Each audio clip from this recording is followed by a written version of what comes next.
എല്ലാവർക്കും maths capsule എന്ന എൻ്റെ ചാനലിലേക്ക് സ്വാഗതം. രണ്ട് പോസിറ്റീവ് നമ്പേഴ്സോ അല്ലെങ്കിൽ രണ്ട് നെഗറ്റീവ് നമ്പേഴ്സോ അല്ലെങ്കിൽ ഒരു പോസിറ്റീവ് നമ്പറും ഒരു നെഗറ്റീവ് നമ്പറും തമ്മിൽ ആഡ് ചെയ്യുമ്പോൾ ആൻസറിന് എന്ത് സൈൻ നൽകും എന്നതാണ് ഈ ഒരു വീഡിയോയിൽ എക്സ്പ്ലെയിൻ ചെയ്യുന്നത്. രണ്ട് പോസിറ്റീവ് നമ്പേഴ്സ് തമ്മിൽ ആഡ് ചെയ്യുമ്പോൾ ആൻസർ പോസിറ്റീവ് തന്നെയായിരിക്കും. എക്സാമ്പിൾ 10 + 5 = 15. ഇവിടെ 10ൻ്റെയും 5ൻ്റെയും സൈൻ പോസിറ്റീവ് ആയതുകൊണ്ട് ആൻസറും പോസിറ്റീവ് ആയിരിക്കും.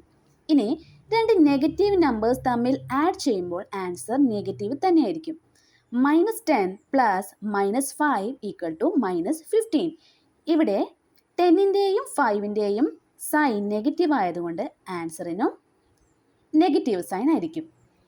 ഇനി ഒരു പോസിറ്റീവ് നമ്പറും ഒരു നെഗറ്റീവ് നമ്പറും തമ്മിൽ ആഡ് ചെയ്യുമ്പോൾ ചിഹ്നം ഒഴിവാക്കിയിട്ടുള്ള നമ്പർ എടുക്കുക, അവ തമ്മിലുള്ള ഡിഫറൻസ് കാണുക, ആ ഡിഫറൻസ് ആയിരിക്കും ആൻസർ.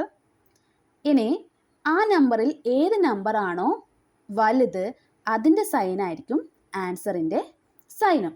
എക്സാമ്പിൾ 10 + -5 = 5. ഇവിടെ 10ൻ്റെയും 5ൻ്റെയും ഡിഫറൻസ് 5 ആണ്. ഇവിടെ 10ൻ്റെ സൈൻ പോസിറ്റീവ് ആയതുകൊണ്ട് ആൻസറും പോസിറ്റീവ് ആയിരിക്കും. -10 + 5 = -5 ആണ്. ഇവിടെ 10ൻ്റെയും 5ൻ്റെയും ഡിഫറൻസ് 5 ആണ്.